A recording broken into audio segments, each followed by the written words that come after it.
Welcome back in. It is the Jake Asman Show right here, ESPN Radio. Joining me right now is someone who I feel like I know as someone who's lived 6 years in Houston. He is a legend in the state of Texas. He's one of the most exciting UFC fighters of all time. He'll be fighting Saturday night in St. Louis. The Black Beast, Derrick Lewis, joins the show right now. Derrick, thanks so much for a couple of minutes today. Hope all is well.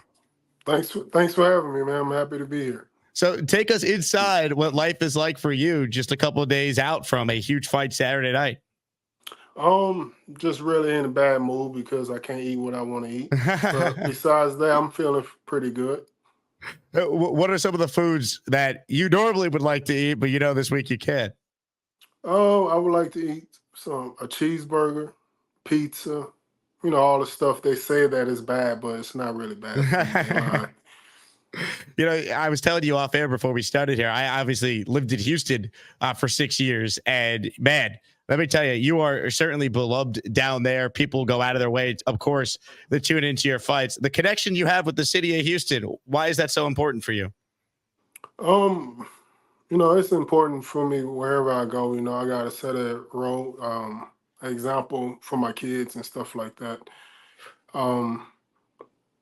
It's just important, because we got to have some type of role model. I grew up without a role model and stuff. And so I believe that I'm a pretty good enough role model for anyone to follow. So I appreciate everyone.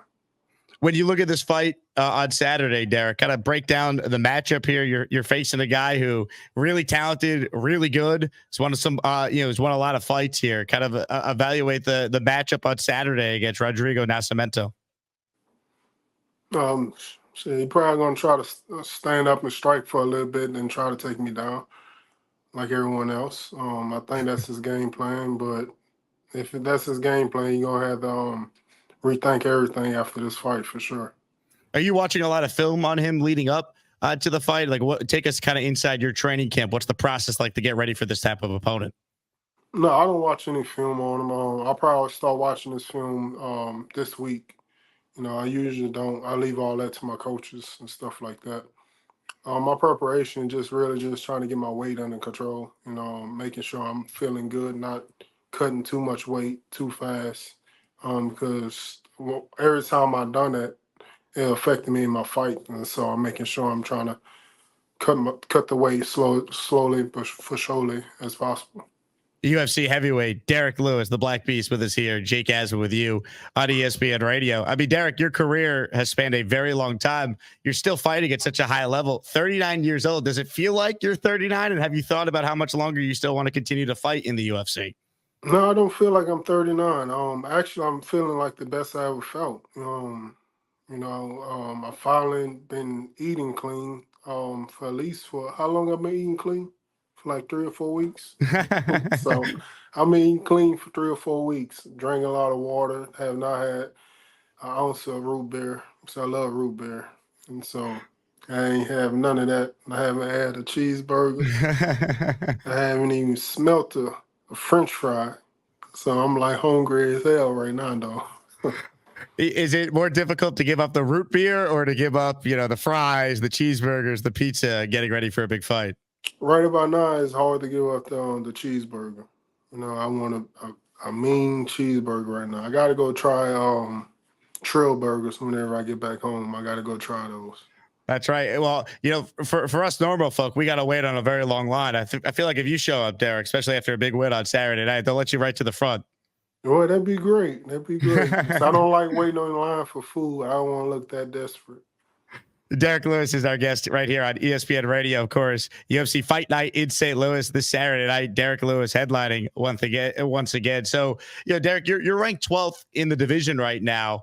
Do you kind of look ahead past this fight on what could be next? Like, what is your mentality going into a fight? Do you allow yourself to figure out, okay, if I win this is what I want to do next?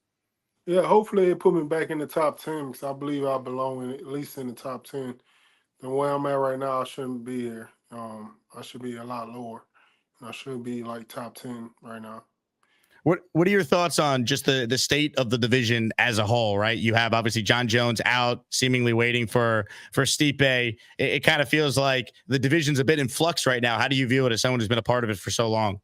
It's crazy how it's just at a standstill. Seems like once again, it's keep getting like that for some reason. The top five, those guys don't want to stay active for some reason. Whenever I was in the top five, I was fighting. I was trying to fight much as possible. You bring that up, and I think that's why so many fans around the world resonate with you. You're always fighting. I mean, I don't have the number in front of me, but this has got to be what, like the 10th time that you've headlined a UFC event. I mean, why do you think other fighters don't want to be as active as you have been in your career? I guess they're trying to be smart. Because most of my fights, I came in injured and bad dieting and not in 100% shape. So a lot of guys, I guess, want to be smart and take time off, heal their bodies, and do it the right way. Really tune into their training camp. With me, it really don't matter. They call me, I say, okay, I'm ready to go, even though I'm not. Do you ever regret the fights that you've taken, or are you very at peace with how your career has gone? Oh, for sure. The fight, I don't even know the guy name. The guy that I fought in Vegas, the bald head guy from Russia or somewhere. I don't know. Whatever. That guy, I regretted taking that fight because I passed out the day before the fight, couldn't wait. And I should never had took the fight. And I ended up losing in the first round, the first couple of seconds of the fight. He got me in the submission. In your career, Derek, Sergey, yeah. Sergey? Yeah, I had a bad weight cut. Going into that fight, I couldn't really even see. I couldn't really stand up or anything. I was so weak. And then, like, I shouldn't have even fought that day. But I already had pulled out of that same fight like a few months before because I had got COVID. Then, like 2 months later, I'm scheduled to fight him again. Then I had a bad weight cut and I passed out. My coach caught me. A little guy, like 5 foot tall. He caught me before I hit the ground. And Crazy. We're talking with Derrick Lewis here ahead of his fight Saturday night, UFC St. Louis. Derrick, in your career, you've been synonymous with some big time performances, memorable moments. Is there one fight, or if you can't narrow it down to just one, are there a couple fights that you immediately think back on in your illustrious career with the UFC? I think it's the Curtis Blaze fight and the other Russian guy, the tall Russian guy, Volkov.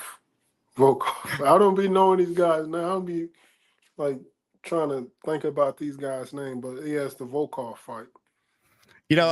I think so many people who maybe weren't even like UFC fans became aware of you through some of your iconic interviews that you had with UFC broadcaster Joe Rogan. What has that done for your career? What has Joe Rogan meant to you personally for being a part of some of those incredible, octagon interview moments? It's been pretty cool. It's like I never expected it. Because whenever I first started, I used to tell my manager, "Man, I hate doing these interviews. I still don't like doing interviews because I said I don't know what to say. I really don't know anything about MMA. So it just said just be yourself, and so that's how I really started.